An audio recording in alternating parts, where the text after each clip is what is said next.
আজ ২৬ এপ্রিল ২০২৫ কাঁচা বাজারের তথ্য আপনাদেরকে জানিয়ে দিতে চাই যে আজকের বাজারে কেমন দাম চলছে, বাজারে পণ্যের দাম কি বেড়েছে নাকি কমেছে।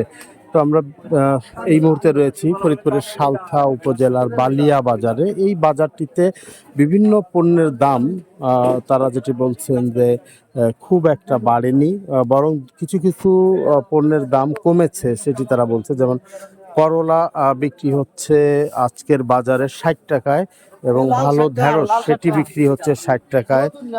কাঁচামরিচ আলু ২০ টাকা, কাঁচামরিচ ৬০ টাকায় বিক্রি হচ্ছে, কাঁচামরিচও ৬০ টাকায়, টমেটোটা ৩০ টাকায় বিক্রি হচ্ছে টমেটো। তো তারা যেটি বলছেন যে বাজারে পণ্যের দাম খুব একটা বাড়েনি, বরং কমেছে। ধুন্দুল বিক্রি হচ্ছে ৫০ টাকায়, একই সাথে পটল ৬০ টাকায় বিক্রি হচ্ছে, আর বেগুন বিক্রি হচ্ছে ৫০ থেকে ৬০ টাকায়। এবং এটি হচ্ছে কোয়ালিটির উপরে নির্ভর করে যে আসলে কোন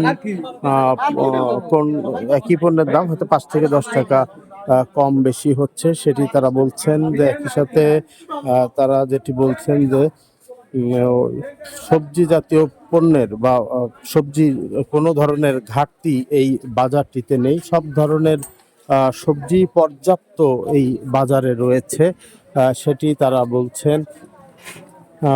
দর্শক, এই বালিয়া বাজারটি সালথা উপজেলার মধ্যে প্রধান বাজারের পরে এই বাজারটি কিন্তু দ্বিতীয় সর্বোচ্চ বড় বাজার বলাই যায়। কিন্তু এই বাজারটিতে সব ধরনের পণ্যই কিন্তু রয়েছে এবং এখানে তারা যেটি বলছেন যে পণ্য স্থানীয়ভাবে উৎপাদিত পণ্য যেমন এখানে থাকে, তেমনি এই বাজারে বিভিন্ন জায়গা থেকে পণ্য আনা হয়, আমদানি করা হয়, সেটি তারা বলছেন। এবং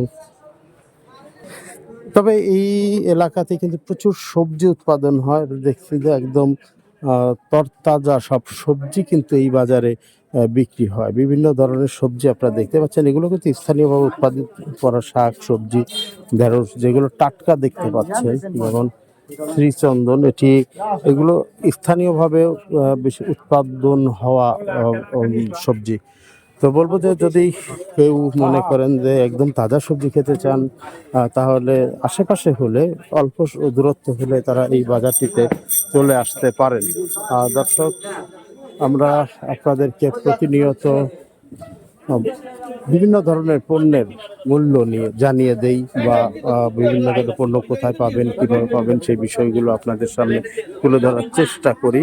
আপনারা আশা করছি আমাদের সাথে থাকবেন। সাথে থাকতে যারা ফেসবুক থেকে দেখছেন তারা পেজটিতে একটি লাইক দিয়ে দিবেন, আর যারা ইউটিউব থেকে দেখছেন তারা সাবস্ক্রাইব করে নেবেন এবং আমাদেরকে আপনারা পরামর্শ দিতে পারেন এই কমেন্টের মাধ্যমে। ভালো থাকুন, সুস্থ থাকুন, দেখা হবে নতুন কোনো জায়গায় নতুন কোনো বিষয় নিয়ে।